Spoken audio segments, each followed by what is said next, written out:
ఆదికాండము 2వ అధ్యాయము. ఆకాశమును భూమియు వాటిలోనున్న సమస్త సమూహమును సంపూర్తి చేయబడెను.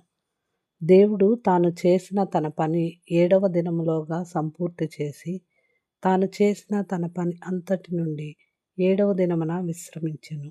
కాబట్టి దేవుడు 7వ దినమును ఆశీర్వదించి పరిశుద్ధపరచెను. ఏలయనగా దానిలో దేవుడు తాను సృజించిన తన పని అంతటి నుండి విశ్రమించెను. దేవుడైన యెహోవా భూమిని ఆకాశమును చేసిన దినమందు, భూమి ఆకాశములు సృజించబడినప్పుడు వాటి వాటి ఉత్పత్తి క్రమము ఇదే. అది వరకు పొలమందలి ఏ పొదయు భూమి మీద నుండలేదు, పొలమందలి ఏ చెట్టును మొలవలేదు. ఏలయనగా దేవుడైన యెహోవా భూమి మీద వాన కురిపించలేదు, నేలను సేద్యపరచుటకు నరుడు లేడు. అయితే ఆవిరి భూమి నుండి లేచి నేల అంతటిని తడిపెను. దేవుడైన యెహోవా నేలమంటితో నరుని నిర్మించి వాని నాసికా రంధ్రములలో జీవవాయువును ఊదగా నరుడు జీవాత్మ ఆయెను. దేవుడైన యెహోవా తూర్పున ఏదెనులో ఒక తోట వేసి తాను నిర్మించిన నరుని దానిలో ఉంచెను. మరియు దేవుడైన యెహోవా చూపుకు రమ్యమైనదియు ఆహారమునకు మంచిదునైన ప్రతి వృక్షమును ఆ తోట మధ్యను, జీవవృక్షమును, మంచి చెడ్డల తెలివిచ్చు వృక్షమును నేల నుండి మొలిపించెను. మరియు ఆ తోటను తడుపుటకు ఏదెనులో నుండి ఒక నది బయలుదేరి అక్కడి నుండి చీలిపోయి 4 శాఖలాయెను. మొదటి దాని పేరు పీషోను. అది హవీలా దేశమంతటి చుట్టూ పారుచున్నది. అక్కడ బంగారం ఉన్నది. ఆ దేశపు బంగారము శ్రేష్టమైనది.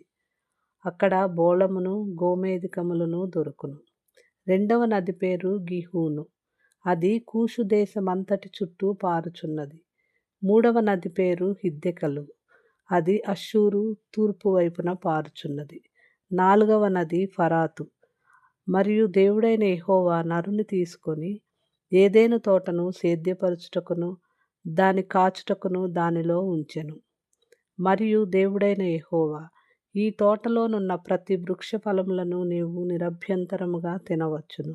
అయితే మంచి చెడ్డల తెలివినిచ్చు వృక్ష ఫలములను తినవద్దు. నీవు వాటిని తిను దినమున నిశ్చయముగా చచ్చెదవని నరునికి ఆజ్ఞాపించెను.